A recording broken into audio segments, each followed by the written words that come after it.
பாரதிய ஜனதாவின் வெற்றிக்கு அக்கட்சியை விட காங்கிரஸ் அதிகமாக மெனக்கிடுவதாக அத்வானி கிண்டல் செய்துள்ளார்.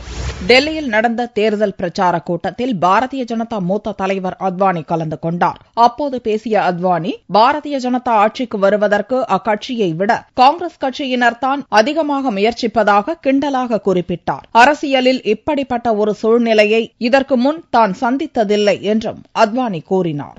ऐसी स्थिति पहले कभी राजनीति में मैंने देखी नहीं और जो स्थिति बनी है आज, उसके कारण मैं कहा करता हूं कि जितनी मेहनत हम लोग कर रहे हैं, हमसे ज्यादा मेहनत हमको जितवाने के लिए हमारे कांग्रेसी प्रतिस्पर्धी कर रहे हैं. तो कोई कसर छोड़ने को तैयार नहीं. उनको लगता है कि इनसे थोड़ी बहुत कसर भी रह जाए ना, तो भी हम कसर नहीं छोड़ेंगे इनको सत्ता में लाने के लिए.